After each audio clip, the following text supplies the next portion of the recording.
first off, start with a gun that isn't gonna ring their bell. Right. Shoot a 22 or shoot so an we air got right gun. here. This is about as light kicking as it Yeah. gets. So don't give them your 2-inch J-frame 357 Magnum and load it with the Buffalo Bore ammo. Give them a break. Let them learn how to shoot. Probably the contact point with the gun is screwed up the most from a new shooter. Yeah. And you can. So can you show us? You could talk about trying to put the gun in line with your arm, but the reality is that positioning is going to be based on your hand on the gun with where your finger falls on the trigger. I can't be behind the gun in a perfect position because I can't reach the trigger. I have very short fingers.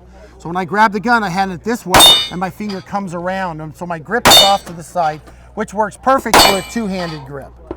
But when you have people contact the gun, make sure their hand's up against the top, make sure their finger can comfortably reach the trigger, and where they touch the trigger doesn't matter as much as you think it does, as long as they can make solid contact with the trigger. Right. From then on, it's a matter of holding the gun and learning how to pull the trigger without moving. Most people can't do this when they know the gun's gonna fire. They go to here and they see some sort of rotation like that. If you ever do that, even if the gun goes click when you expect it to, the gun's motion should not be this. The gun's motion should be that. Because that's the direction it's kicking, so this is the direction you push against. So as you're making contact with them and you watch your new shooter flinch, if they do this motion when they shoot, say nothing. Yeah. That's fine. If they do this motion, you got a problem. Right. Now the next position is how you put your support hand on. Get as much of the gun, hand against the gun as you can. And none of this do you ever tell them to relax, because they need to hold on tightly enough that they can control the gun.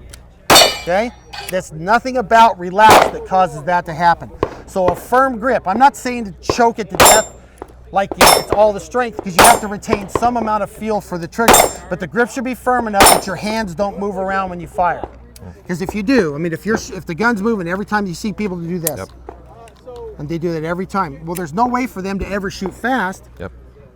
Because they've readjusted their grip every single time. shot they fire. Right. Firm contact with the gun, very tight, very strength, a lot of strength in the grip, and try to create as much rigidity in your wrist as is possible. Yeah, and that's going to help a lot with that rotational energy. Oh, yeah. But then also, a very simple tip I think is just making sure you have your weight forward. Yeah, most people stand in a balanced position. If you stand in a balanced, hit me in the front, hit my hands. If you stand in a balanced position and he pushes me back, that's what my body does. So I have no choice but to do this.